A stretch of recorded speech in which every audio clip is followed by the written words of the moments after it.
हाट पोखरी पुनरुद्धार चली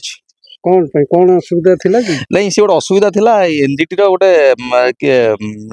रिपोर्ट देइथिले जे किए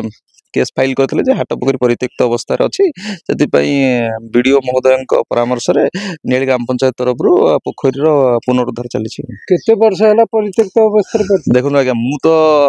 आमर तो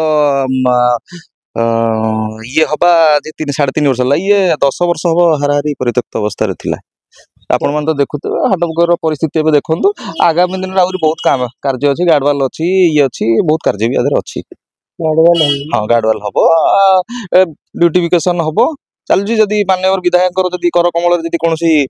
कार्य हो पार आहरी भल काना से एत भल भल कार्य कर हाट पोखर पुनरुद्धार के डेवलपमेंट हो पार कृतज्ञता आम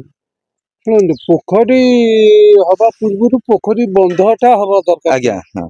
बंध तो नहीं कौन कर वर्षा हेले फिर तो माटी पशिव देखो ये तो गोटे छोटिया प्रोजेक्ट नुह एटा गोटे लमसंगर प्रोजेक्ट माने एठी हाराहारी आपन तो देखुते एटा हाराहारी 3 एकर पाखापाखि पोखरी अच्छी से हिसाब से आमको फंड्स दरकार कारण पंचायत एत फंड्स ना जे आम गोटे पोखरीटा को आम 5 वर्ष भर लगे आम करूँ ना वाल करूँ ना जब विभिन्न स्कीम रु किसी आसी अनुदान आसे ताले पोखरीटा फेर पुनरुद्धार हो पार नियालीर परिचय हाट पोखरी एटा समस्ते जानते आगामी दिन में भी लोक जानते हाट पोखरी डेवलपमेंट काम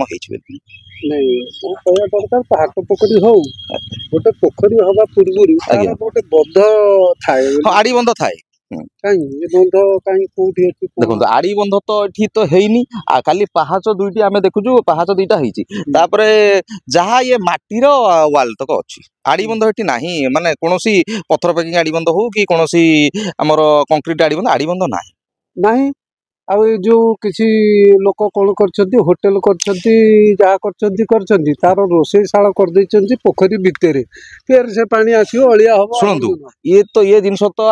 माने जना पड़ना एवं क्लीयर जना पड़ा किए माड़ी कौन जदि आम बीडीओ महोदय को तहसिलदार महोदय को जनईचु डिमार्केशन ये 4-5 दिन भर डिमार्केशन हम है आमर जी आमर परिसीमा अच्छी आम से परिसीमा को आग परिसीमा अवरोध कर कौन कर जहाँ विभाग तदंत कर जहाँ आईन अनुजाई दंड दिया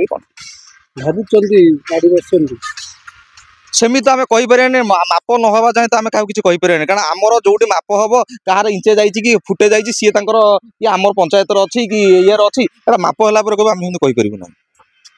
जीवन सारा मापी न जागा आम पीरियड तो मपा है मपा हम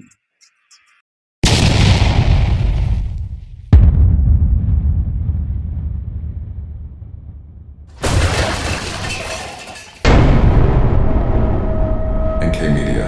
most trusted social media.